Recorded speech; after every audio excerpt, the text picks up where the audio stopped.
Now, before I get into what I'm about to get into, I just want to make sure that each and every one of you guys hit that like or dislike button. Don't forget to put some motherfucking Coach K, Duke, full court pressure on that sub button if you're new to the channel.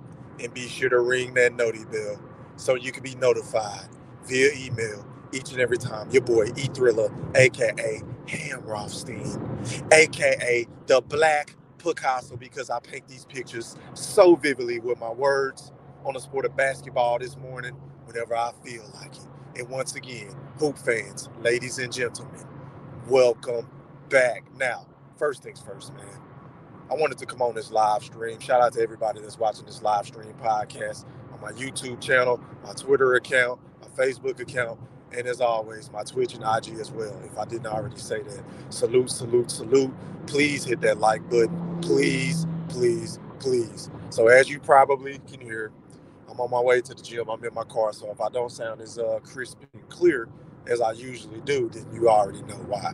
But I wanted to come on and do this live stream real quick and talk about James Harden because this man appears to be on a mission ever since he has been traded from the Brooklyn Nets to the Philadelphia 76ers. Because them niggas are 3-0 ever since James Harden has been inserted into that lineup with Joel Embiid, Maxey, and the boy and motherfucking Tobias Harris and Thibault, right? I mean, he's just slid right into the system and he's fitting in perfectly, man. And it's just so crazy to me because this nigga had to be playing possum the entire time in Brooklyn because how do you go from looking fat, sloppy, and out of shape, unhealthy, could barely score 20 points, wouldn't get to the free throw line, couldn't get to the cup like you was getting to the cup in your MVP seasons, right?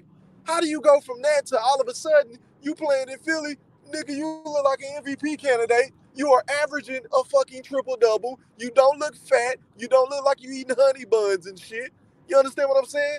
And the man looks happy. Ultimately, the nigga looks happy. So I guess all along, he was just being honest. Like, the nigga just wanted to be in Philly. He wanted to go where he wanted to go. And now that I think about this shit, man, it's probably going to look a hell of a lot better on his resume if he were to win in Philly opposed to if he had have won in Brooklyn. And let me explain this shit to y'all because look, everybody know that team in Brooklyn with Kyrie Irving, Kevin fucking Durant, yeah, you know who I am, Kevin Durant, and James Harden was a super team, right? Everybody called that team a super team. Everybody was picking that team to win the fucking chip whenever they was first assembled. But even if they won a championship, can we really sit up here and say that Kevin Durant, a Kyrie Irving, and a James Harden really have gotten the credit that they wholeheartedly deserve? Because Kevin Durant was the same nigga that left one super team to go create another one, right? And Kyrie Irving is a nigga that left another super team in Cleveland to go to another super team in Boston to end up complaining about that situation. Why? I don't fucking know. Because nigga, he was playing with Jaylen Brown, Jason Tatum, JT Money. Who that? Who that? Who that? Who that? Who that? Who that? Who? You playing with my nigga from Duke? You understand what I'm saying? You had the Morris twin. You had Al Horford. You had Scary Terry coming off the bench. You had Marcus Smart. You had a great coach in Brad Stevens at the time, who can't coach for shit right now, but at the time, you had a great time. I mean, you had everything. You had a great general manager in Danny Ainge, but somehow, some way, Kyrie Irving found a way to finesse and weasel his way out of fucking Beantown, which ultimately led to him going to Brooklyn by himself, and then he ended up talking Katie to come, you understand what I'm saying, at the All-Star game, and the rest is history. But having said all of that, can we really say if that team would have stayed together and won a championship this season, that it would have been a good look on those guys' resume? I wait. I will fucking wait. So I think this shit is genius coming from a James Harden because, yeah, even though he's going to take a hit for forcing his way out of not one but two situations, the second situation was a win-win because I'm going to be honest, I'm going to give the nigga a hell of a lot more credit for going up there and figuring this shit out in Philadelphia, who is a team who has always been on the cusp, who has always been on the verge of getting over that proverbial hump. But for some reason, or whatever reason, I think it was Ben Simmons, honestly, because the nigga can't shoot a fucking loaded gun. They weren't able to get over the hump. They couldn't beat the Toronto. They couldn't beat the Milwaukee. You remember the fucking crying meme of Joel Embiid? The nigga was sick to death. The nigga was sick. And shout out to everybody that's in this bitch, man. I'm driving, so I can't really get to the comments. 5 Central, I see you, man. He said he want that chip. Absolutely. Absolutely. Shout out to my boy Mad Chad Sports Tavern in the building. He said, good morning, Picasso. 76ers are trending up. I agree, bro. I agree wholeheartedly. He also said they complement each other. Scary. Yeah, man. Him and Joel, man, them boys looking like shit. Dare I say them boys looking like the modern day Kobe and Shaq. I mean, of course, different as far as a talent and skill perspective, but hey, man, the results are looking scary. They looking like one and the same. Who's to say if this team don't stay healthy, they shouldn't be the favorites coming out of the East? I'm gonna just throw that out there because I've been saying from day one, I think Milwaukee should be the favorite, and it remains to be seen how this Brooklyn team is going to look once they insert Ben Simmons into the starting lineup. We got to see how that shit plays out, and then we also have to see how healthy the Kevin Durant is going to be coming back off of that right knee sprain, or is it his left knee? I can't fucking remember. But anyway, man, like, oh yeah, Gordon Hayward. I appreciate that, bro. I appreciate that. You're right. And I think that was one of the reasons why Kyrie wanted out, because them niggas didn't want him to play for whatever reason. I don't know. But anyway, sticking to the point. Yeah, so yeah, I think James Harden winning in Philly, man, is going to look a hell of a lot better than him winning in Brooklyn, in my honest opinion. Especially if he's going to continue to average triple doubles. It looked like the James Harden of that was in Houston, because this nigga looks unstoppable. All of a sudden, this shit is incredible. So to me, in my honest opinion, I could be wrong. Y'all let me know in the chat if your boy E-Thriller is reaching. I mean, it is early in the morning. I mean, I'm on my way to the gym. I only got 3 hours of sleep last night, right? Maybe I'm reaching, but I think James Harden has been playing possum this entire time. He really didn't want to be in Philly. I mean, not in Philly, but in Brooklyn. Why? I don't fucking know. But I'm going to just throw this out there. I got to give credit where credit is due, because I get on my guy. He's one of my favorite players in the league, behind LeBron Ramon James, who I ain't really fucking with right now because the nigga playing like shit, in my honest opinion, and Kyrie Irving. So James Harden is right up there. And then, of course, I love Chris Paul as well, just FYI. But yeah, man, I got to give credit where credit is due. James Harden is stepping up to the plate. We all know that pressure in Philly hits a hell of a lot different, because them niggas don't expect nothing but excellence. So you better go up there and do what you're supposed to do. And right now, I got to give credit where credit is due. The nigga is 3-0. He's damn near averaging a triple-double. He's playing defense. He's being the fucking leader on and off of the court. And he appears to be happy because, his guy Meek Mill and Gilly the Kid and all these rappers that he be kicking it with going to be showing up to the games. And maybe, just maybe, that's going to inspire him to show up when it matters most, which is the postseason. Because let's be honest, James Harden has always been a sensational player in the regular season. He's the Peyton Manning of the fucking NBA. But whenever it comes to the postseason, hey, man, the man has always came up small. I'm talking about fucking Muggsy Bogues small. The nigga don't never show up. So we got to hold that man accountable. But as far as right now, y'all, the nigga looking real good. Shout out to my nigga Davy John, man. I see he said morning. What's popping, my guy? How you doing, kind sir? Salute.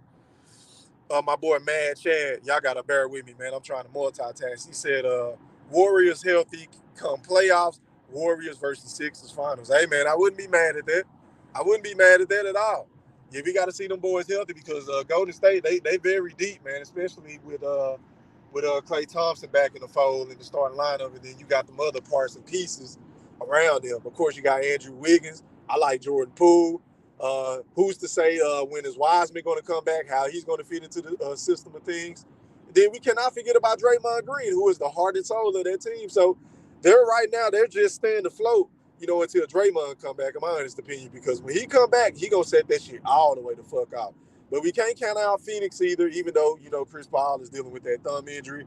Of course, I like Memphis too, man. I know a lot of y'all going to call me crazy, but them niggas play hard, bro. Now, it's going to remain to be seen what they'll do when the postseason pressure arises. But as far as right now, man, hey, Ja Morant, I can make a legitimate case of this nigga being the NBA MVP right now. I didn't stutter. I repeat, I said Ja Morant is probably the NBA MVP. It's between him and Joel Embiid right now. I mean, am I tripping? Because Chris Paul, I would have said him, but shit, he hurt right now. So it is what it is. We know how that go, man. Chris Paul really don't never, ever hold up. But, man, yeah, it's a sad situation. Hold on, y'all. Let me bust this left, and then I'm going to bust this right. I'm pulling up to the gym. But, yeah, man, James Harden appears to be on a mission, bro. I'm loving what I'm seeing from my guy, man. Hopefully he can sustain this for the next 20 or something games going into the postseason. Because really, the only thing I'm worried about with that team, like I've said before, is their health. Will they be able to hold up? Because we know Joel Embiid seems to break down in the postseason, and then lately James Harden has been breaking down as well. Yeah, I just pulled up at the gym, man. I'll be able to get to these comments a little bit better. But let me go back to this. He said NCAA picked to win it all. Duke, Coach K going out on top. Yeah, man, it's my nigga last season, bro. He's the most winningest coach, and I think in NCAA history, if I'm not mistaken, or he close to it, man. Shout out to Coach K. I can't wait for this run, man. He need to go out on top, man. I totally agree, man. I'm gonna show miss Coach K, and I pondered the thought, like, who are they gonna replace him with? I wonder, is it going to be like a former Dookie? I don't know, bro. I don't know. Good point, though. I hope so. Embiid is MVP. I ain't mad at that, man. But I'm going to throw Ja Morant in that fold, too. And what do y'all think about this? Do y'all niggas think Ja Morant is the most exciting player in the NBA right now? Because I do. I think Ja Morant is electrifying, man. Yeah, he said, Ja, yeah, man, that boy there, man. I love watching him. I love watching LaMelo Ball play as well. I love watching the Charlotte Hornets, man. Shout out to Michael Jeffrey Jordan for finally putting together a decent team. Man, Chad said Duke plus 1,200 to win it all. Okay, I didn't know that, bro. I'm a damn sure be paying attention. You right, it is March, so it's that time of the year. It's about to get on and popping, man. I need to go ahead and order my gear. Give me a fresh hoodie or some shit, a T-shirt. Yeah, man. Hey, kick my feet up and watch this tournament, man. Hopefully my Dukies can pull it off. Shit, we'll see, bro. We'll see. But yeah, man, I appreciate each and every one of y'all for tapping in, man. Make sure y'all hit that like button. I just wanted to come on and get my little old 2 cents on the NBA. Y'all know I like to talk about basketball in the morning, and then I like to talk about boxing at night. So I'll be tapping back in with y'all at 9:30 p.m. Central Standard Time. Make sure y'all go check out part number 15. It's out on all platforms right now. Doing big numbers, man. Got a lot of comments, got a lot of likes, but we need to make sure that shit go viral so we can make sure that we get Earl and Terrence Crawford in the ring, man. At the end of the day, that's what this shit is supposed to be all about. Shout out to Zolife. He said, Jagged, his own package from the duck to the layups. Yeah, man. Do y'all be seeing the 360 layups like the jelly? Hey, bro, that nigga game is so pretty, bro. He got the handles. He can pass. He make his teammates better. He ain't really a slouch on defense, although there's room for improvement. At least he accepts the challenge. And, man, this nigga is probably the most athletic nigga in the league. Outside of Giannis Antetokounmpo, him and shit. Anthony Edwards. I like watching that boy from the Timberwolves. I call him Baby Jordan, y'all. Y'all be on the lookout for the Timberwolves, too, man. Them boys can make some noise in the playoffs. I'm telling you, man. I'm telling you. Hey, that boy Anthony Edwards, that boy different, y'all. Hey, that nigga is going to be the face of the NBA. Y'all remember I told you this. But the NBA is in great hands, man. You got Luka, you got Trae Young, you got Ja Morant, you got Giannis, you got Jason Tatum, you know, my Dookie. Man, it's a lot of young. You got Zion if he were to come back healthy. I mean, the NBA is in a great place, man. Even when LeBron is on his way out the door, shit, there's a lot of superstars that I love watching. Devin Booker, of course, you know. Who else? Who else am I forgetting, y'all? Nikola Jokic, Joel Embiid. You understand what I'm saying? The NBA is in great hands, fam. The NBA is in great hands. Man, Chad said, hands down, Ja Morant the most. Yeah, I agree, bro. Yeah. What up, WJ? I see you. Good morning, kind sir. How are you, my brother? Salute. I appreciate that cash app last night and all of your support, man, and love, man. Shout out to all my new subs and my day one subs, too, man. Salute. He said facts, and then he said ball is life. Yeah, man, I love talking about basketball, fam. I like talking about basketball just as much, if not more, than boxing, because really it's way more to talk about. Because niggas can't duck each other in basketball. You understand what I'm saying? The best and the cream of the crop got to rise to the top 9 times out of 10. The only fucked up thing about basketball at times is the injuries. But outside of that, bro, I love watching basketball and talking about it. Because I hoop, so you know it is what it is. So I'm a little biased towards that. He said I love watching Rod Williams play. He's a game changer. Yeah, bro. But I'm gonna be honest with you, fam. I be so locked into boxing and the NBA. I really ain't even been watching college like that. I normally start watching college around this time when the ACC tournament and all that shit start popping off. But I just pulled up to the gym, man. I'm about to try to get me an hour workout in. Make sure y'all hit that like button, man. I got about 7 people in here. I know the NBA shit ain't really popping like the boxing shit, but eventually we gonna get there, man. Make sure y'all hit that like button so we can get these algorithms up. Make sure y'all go sub up to my nigga the Mac Mob, aka B Mac, man, and hit that like button on this last live stream. That shit was fire. I had a great fucking time last night, man. My nigga B Mac doing his thing as I predicted he would. I knew he'd be one of the coldest niggas in this shit because he be talking that real shit. You understand what I'm saying? But salute to B Mac. Salute to everybody in this chat. Mad Chat Sports, WJ, Zolife 813, Davy John, 5 Central. If I missed you, man, I apologize. I'll holler at y'all guys later on tonight at 9:30. Make sure y'all pull up, man. We gonna get into this real shit, which is boxing. Salute. I'm gone.